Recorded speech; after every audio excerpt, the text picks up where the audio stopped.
नमस्कार मंडळी, मी प्रवीण शंभरकर. तुम्ही पाहता खेड्यातील मुलगा. तर मंडळी, आपण आजच्या व्हिडिओमध्ये ज्या मुलांचे आईवडील मरण पावले आहेत, आई मरण पावली असेल किंवा वडील मरण पावले असतील, तर त्यांच्यासाठी आजचा हा जो व्हिडिओ आहे खूप महत्त्वाचा आहे. आणि त्याचबरोबर तुमच्या कुटुंबातील कोणताही कमावता व्यक्ती समजा मरण पावला असेल तर त्या कुटुंबातील अवस्था काय होते ते आपण समजू शकतो. तर अशा मी 2 योजना सांगणार आहे. तर पहिली योजना म्हणजे ती आहे क्रांतिज्योती सावित्रीबाई फुले बाल संगोपन योजना आणि दुसरी आहे राष्ट्रीय कुटुंब अर्थसहाय्य योजना.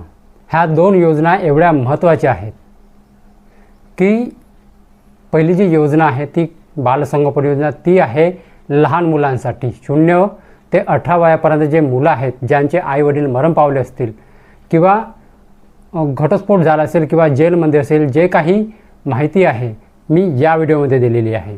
हा व्हिडिओ जाऊन नक्की बघा.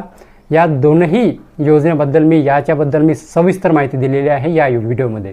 तर हा व्हिडिओ जाऊन नक्की बघा. याची जे लिंक आहे मी डिस्क्रिप्शन बॉक्समध्ये देत आहे आणि या व्हिडिओच्या रिलेटिव्ह व्हिडिओमध्ये सुद्धा लावत आहे. ह्या ज्या 2 योजना आहेत हा फार महत्त्वाच्या आहेत. पहिली म्हणजे बाल संगोपन योजना आणि दुसरी आहे राष्ट्रीय कुटुंब अर्थसहाय्य योजना. ज्या कुटुंबातील कमावता व्यक्ती मरण पावला असेल तर त्या कुटुंबाला 20,000 रुपयाचं आर्थिक सहाय्य मिळते. हे तुम्हाला माहिती नव्हतं. तर ह्या 2 योजना ज्याबद्दल तुम्हाला माहिती जाणून घ्यायची असेल तर तो व्हिडिओ जाऊन नक्की बघा. तो व्हिडिओ बघितल्यानंतर तुम्हाला सगळं कळून जाणार आहे. ठीक आहे. तर मंडळी, हा व्हिडिओ शेअर करायला विसरू नका. तर मंडळी, व्हिडिओ आवडल्यास व्हिडिओला लाईक करून माझ्या चॅनलला सबस्क्राईब करायला विसरू नका. जय हिंद, जय महाराष्ट्र.